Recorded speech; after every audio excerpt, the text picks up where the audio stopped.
Bonjour à tous, Napoléon est connu pour ses faits militaires. Mais si nous pensons souvent à Austerlitz ou bien à Waterloo, on oublie souvent toutes les réformes que Napoléon a pu mettre en place à son époque et qui sont encore aujourd'hui les fondements de notre société moderne. Une liste non exhaustive pourrait être le Code civil, le baccalauréat, la réforme sur le mariage ou bien l'Arc de Triomphe. Ainsi, Napoléon n'est pas seulement un fin stratège et un grand tacticien, c'est aussi un réformiste profond qui a souhaité moderniser la France et la faire évoluer selon des idées très précises. Pour envisager Napoléon, il faut donc penser sa politique extérieure, mais aussi sa politique intérieure.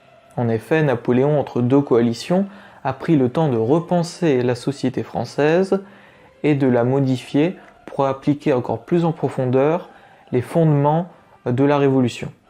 Napoléon, avec son esprit militaire, voulait tout ordonner, tout ordonnancer. Il va étoffer l'éclairage urbain, organiser le ramassage des ordures et surtout créer une chose tout à fait nouvelle, la numérotation des rues, disait Franck Ferrand, historien, lors d'une interview dans un journal. Napoléon avait en effet le sens pratique des choses. Avec les guerres de la Révolution et les nombreuses coalitions que la France a dû affronter, les dépenses de l'État ne cessaient d'augmenter et l'impôt était une source de revenus conséquents. Ainsi, numéroter les rues rendait la tâche plus simple pour prélever l'impôt. Parmi les nombreuses réformes que nous pouvons attribuer à Napoléon, il y a celle des départements. Réforme et pas création, car ceci existait déjà sous la Révolution. Mais Napoléon va créer les rôles de préfet, les conseils généraux ainsi que les conseils de préfecture par un décret le 17 février 1800. Les conseils généraux étant l'ancêtre de nos conseils départementaux et les conseils de préfecture étant les ancêtres de nos tribunaux administratifs. Le préfet à l'époque, comme aujourd'hui, était chargé de l'administration d'un département. Ces préfets étaient nommés par le premier consul, c'est-à-dire Bonaparte lui-même. Aujourd'hui, la France regorge de monuments, mais nous ne savons pas exactement pourquoi ceux-ci ont été érigés. La colonne Vendôme, bâtie en 1810 pour commémorer la campagne d'Allemagne et la victoire d'Austerlitz en 1805. C'est une colonne de pierre recouverte de bronze. Ce bronze provenait d'ailleurs des canons autrichiens et russes pris à Austerlitz. La vie de cette colonne n'aura pas été de tout repos, puisqu'elle aura été détruite en 1871 puis reconstruite en 1873, et que la statue présente à son sommet aura changé à 3 reprises. La première, placée en 1810, puis enlevée en 1814 au moment de la Restauration, la seconde montée en 1833 sous le règne de Louis-Philippe et qui est aujourd'hui visible aux Invalides, et enfin, la dernière statue qui domine encore la place Vendôme aujourd'hui est celle commandée par Napoléon III et qui est une copie de celle de 1810. Placée en 1863, elle fut mise à l'abri en 1870 pendant la Commune de Paris, avant que la colonne ne soit abattue. L'Arc de Triomphe fut également commandé par l'empereur, afin de commémorer la bataille d'Austerlitz. C'est en 1806 que Napoléon Ier ordonne sa construction, qui ne se terminera d'ailleurs que sous le règne de Louis-Philippe, 30 ans plus tard.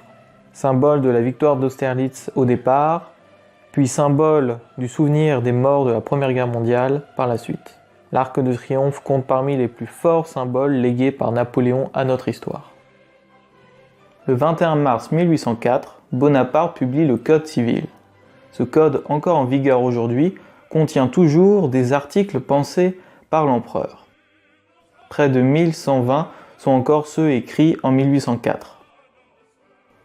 Bonaparte réinstaure le baccalauréat dans une forme proche de celle que nous connaissons aujourd'hui. Il ne réforme d'ailleurs pas que le baccalauréat, puisqu'il revient sur les réformes de la Révolution en instaurant la licence et le doctorat. Et pour la petite anecdote, la première session de baccalauréat en 1808 n'a compté que 31 bacheliers. Bonaparte met également en place une institution qui est restée inchangée depuis le 19 mai 1802, date de sa création. C'est l'Ordre national de la Légion d'honneur. Il souhaitait une distinction pour récompenser civils et militaires qui avait un comportement exceptionnel pour la nation. La création de la Légion d'honneur sera suivie en 1805 par la fondation de la maison d'éducation de la Légion d'honneur. Ce collège et lycée réservé aux filles dont les parents, grands-parents ou arrière-grands-parents ont obtenu la Légion d'honneur est encore en fonctionnement aujourd'hui.